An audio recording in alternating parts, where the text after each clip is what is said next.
நல்ல கதை இருக்குது, அது நீ கேளு அப்படிங்கிற மாதிரி அவர் சொன்னார்.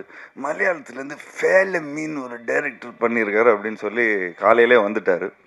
வந்த உடனே சரி, எனக்கு அந்த படம் ஏற்கனவே பார்த்துருந்தேன். ஏற்கனவே அந்த படத்தையே எனக்கு வந்து திரும்ப ரீமேக் பண்ணணும்னு சொல்லி ஏற்கனவே அந்த ப்ரொடியூசரை வந்து காண்டாக்ட் பண்ணியிருந்தோம். பட் அது ஏதோ ஒரு வேலை கருதினால அப்படியே எங்களால் அப்படியே தட்டி போயிருச்சு.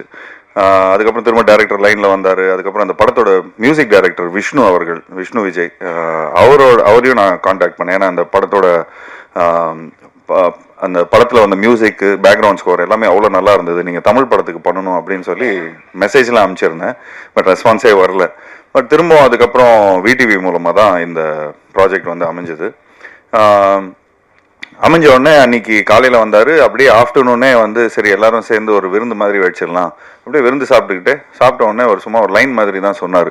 இந்த மாதிரி ஒரு 2 வீட்டுக்குள்ளே ஒரு 2 நெய்பர்ஸ்குள்ளே ஒரு பிரச்சனை இருக்கும், ஒரு நடுவனாக இருந்து நீங்கள் எப்படி அதை வந்து சால்வ் பண்ணுறீங்க அப்படிங்கிற மாதிரி தான் இருந்தது.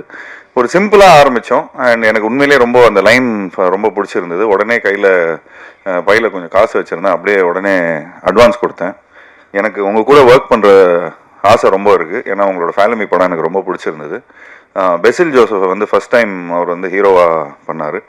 அண்ட் அதுக்கப்புறம் பார்த்துட்டிங்கன்னா பெசில் ஜோசஃபோட கேரியரே எங்கேயோ போயிடுச்சு ஆஸ் அன் ஆக்டர். ஸோ எனக்கு இந்த டைரக்டரோட இந்த டீமோடய எனக்கு ஒர்க் பண்ணணும்னு ரொம்ப ஆசையாக இருந்தது. ஸோ அப்போது நானும் முத்துக்குமார், இந்த படத்தோட அசோசியேட் டைரக்டர், அவர் மதுரை சார்ந்தவர்.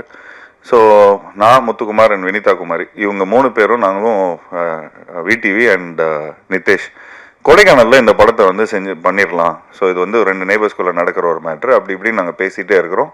அப்படியே கதையும் டெவலப் ஆனால் கொஞ்சம் கிளைமேக்ஸில் வந்து கொஞ்சம் இன்னும் ஒரு பெரிய செட்டு போடுற மாதிரி ஒரு சீக்வன்ஸ் அமையுது. ஸோ இல்லை, கோடையில் பண்ண முடியாது, நைட் ஷூட்டு, மழை டைமு. ஸோ அதனால் அப்படியே கம்பத்துக்கு மாற்றணும். லொக்கேஷனை கம்பத்தில் போடுறோம். அங்கே நமக்கு சக்தின்னு ஒருத்தர் தெரிஞ்சவர் இருந்தார். அவங்க ஃபேமிலியே நல்ல பழக்கம் எங்களுக்கு. ஸோ அவங்க சரி அவங்க இருக்கிறாங்க. ஸோ அதனால் அவங்க தைரியத்தில் அங்கேயே வந்து அவங்க தெரிஞ்சவங்க இடத்துல ஒரு நல்ல ஒரு செட்டு போட்டோம். ஒரு சாதாரண செட்டாக தான் போடணுன்னு இருந்தோம். ஆக்சுவலி இந்த படம் வந்து நானும் முத்துவும் பேசிகிட்டு இருப்போம்.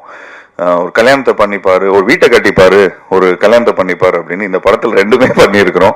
2 வீடு கட்டியிருக்கிறோம், 45 நாள் கல்யாண செட்டப்பை பண்ணியிருக்கிறோம். ஸோ கிட்டத்தட்ட பார்த்துட்டிங்கன்னா ஒரு டெய்லி இந்த பூ வேணும், பழம் வேணும், அது வேணும், இது வேணும், ஒரு கல்யாண செட்டப்புக்கான சாப்பாடு, காய்கறி, இந்த மாதிரி ஒரு சின்ன ஒரு பட்ஜெட் ஃபிலிமை தான் எடுக்கணும்னு பார்த்தோம். பட் அந்த ஆர்டிஸ்ட் சேர்ந்த உடனே, அந்த செட்டு போட்ட உடனே, கண்ணன் ரவி சாரும் இந்த படத்தோட ப்ரொடியூசர், அவர்கிட்ட தான் போய் இந்த கதையை நாங்கள் போய் பேசுகிறோம். ஸோ அவர்கிட்ட பேசினதுக்கப்புறம் நல்லா நீங்கள் செலவு பண்ணுங்கன்னு சொன்னோன்னே டேரக்டர் வந்து ஒரு பெரிய செட்டை போடுங்க அப்படின்ட்டாரு. ஸோ அது மட்டும் இல்லாமல் அந்த வீட்டுக்கு பின்னாடி ஒரு பெரிய டேங்க் ஒன்று இருக்கும், அதுவும் ஒரு செட்டாக போடணும். அதுவும் ஒரு கதாபாத்திரமாக இந்த படத்தில் இருக்குது. அந்த படத்தில் நீங்கள் பாருங்கள், ரொம்ப நல்ல ஒரு கிளைமேக்ஸாக வந்து இந்த படத்தில் அமையும்.